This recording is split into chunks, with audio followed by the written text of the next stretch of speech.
Halo semua, terima kasih sudah berkunjung ke channel Resep Rongpolo. Assalamualaikum warahmatullahi wabarakatuh.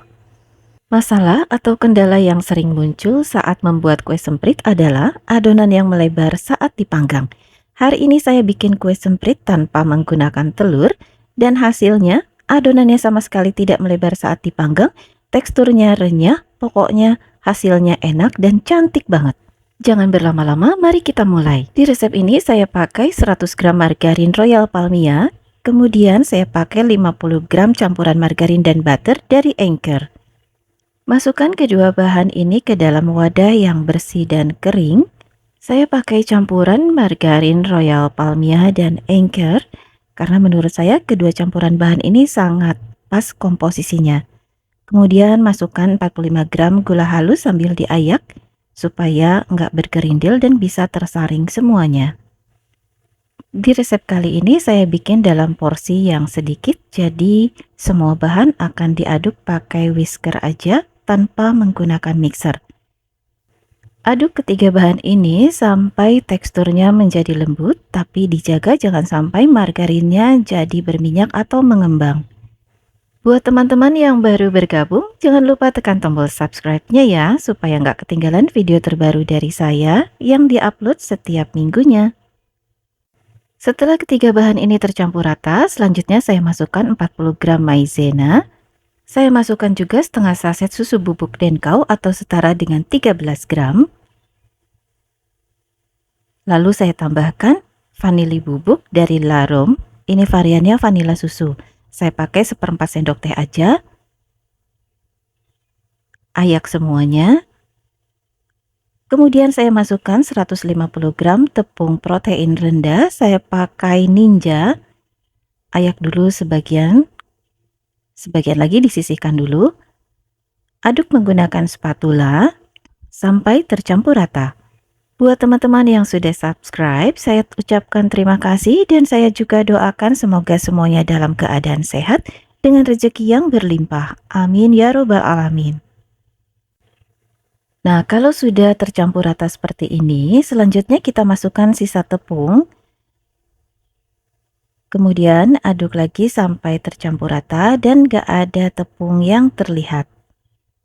Cara mengaduknya seperti ini ya teman-teman, diiris-iris kemudian diaduk balik. Setelah tepungnya nggak terlihat lagi, cara mengaduknya kita rubah sedikit dengan cara ditekan-tekan seperti ini supaya nanti adonannya menjadi lembut.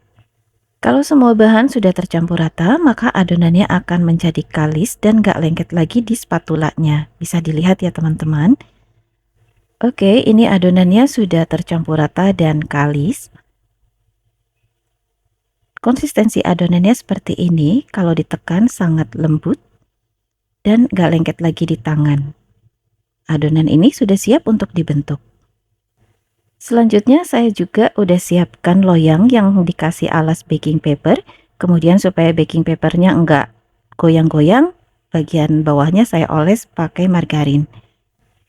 Untuk cetakan kue sempritnya saya pakai spuit seperti ini spuit bintang.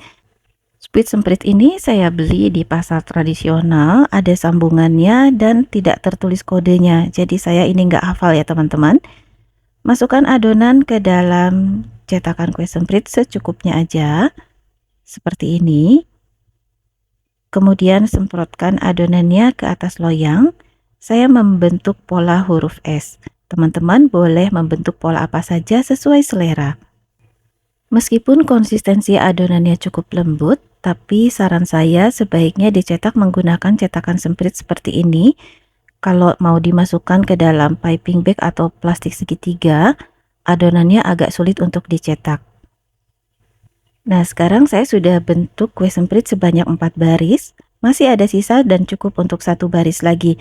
Tetapi jaraknya sudah pendek ke pinggir loyang, jadi loyangnya akan saya putar balik. Sehingga hasil cetakannya akan berlawanan arah dengan adonan kue semprit yang sudah dicetak sebelumnya. Ini hanya untuk memudahkan aja ya teman-teman, supaya nggak mentok ke sisi loyang. Untuk satu loyangnya saya hanya isi sebanyak 20 buah kue semprit. Sengaja saya tetap beri jarak secukupnya supaya adonan kue sempritnya matang merata. Dan ini adalah loyang kedua.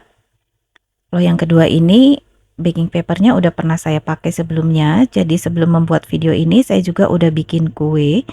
Jadi kelebihan menggunakan baking paper itu, baking papernya bisa dipakai ulang. Cukup dilap aja pakai tisu dan bisa dipakai sampai 4 kali. Untuk mencetak kue semprit dengan bentuk yang kurang lebih sama memang diperlukan latihan. Jadi teman-teman sering-sering aja bikin kue semprit ya. Gak usah banyak-banyak, cukup dengan porsi seperti yang dibuat dalam resep ini. Nah, untuk toppingnya saya pakai mixed fruit, kemudian saya campur juga dengan putih telur, supaya mixed fruit ini bisa melekat dengan baik di atas adonan. Jadi saat dipanggang, mixed fruitnya ini nggak terlepas dari kuenya. Putih telurnya cukup sedikit aja, jangan banyak-banyak. Nah, kita letakkan satu persatu mixed fruitnya di atas kue semprit yang sudah dicetak. Kalau nggak ada mixed fruits, bisa juga diganti dengan sukade, kismis, atau lainnya. Tapi kalau saya lebih suka pakai mixed fruit atau manisan buah campur, karena manisan buah campur ini isinya terdiri dari potongan buah ceri, kulit jeruk, dan buah-buah lainnya. Jadi enak banget. Untuk adonan kue semprit yang dicetak dengan bentuk seperti ini, saya bisa menghasilkan 3 loyang kue semprit. Sambil mencetak, kita juga bisa sambil memanaskan ovennya.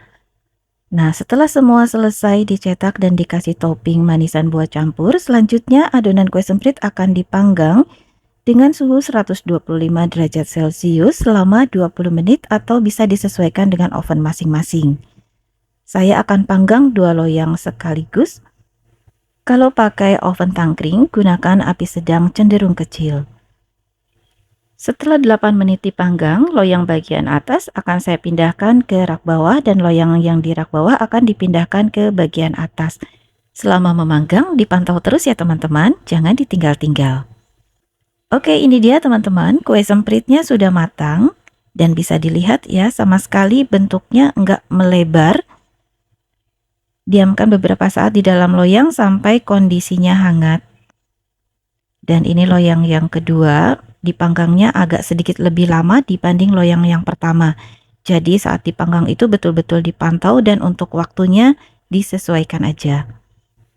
Setelah kue sempritnya hangat, bisa kita pindahkan ke atas rak pendingin dengan hati-hati supaya enggak patah. Kita dinginkan di atas rak pendingin dalam suhu ruang.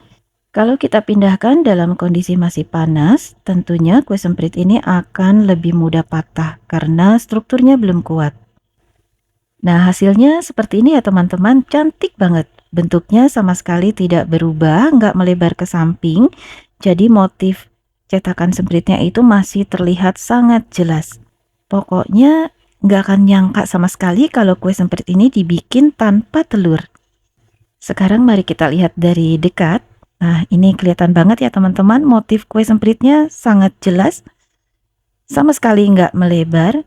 Bagian bawahnya juga kuning kecoklatan, matang merata. Saat dipatahkan, ini kelihatan banget kuenya renyah. Nah, bisa dilihat matang merata sampai ke dalam. Kalau teman-teman mau bikin kue semprit ini dalam jumlah yang banyak, silakan dikalikan aja takaran resepnya. Terima kasih sudah menonton video ini sampai selesai. Semoga bermanfaat dan menginspirasi. Sampai jumpa di video berikutnya. Mohon maaf jika ada salah. Saya Aida dari Resep Rongpolo. Wassalamualaikum warahmatullahi wabarakatuh.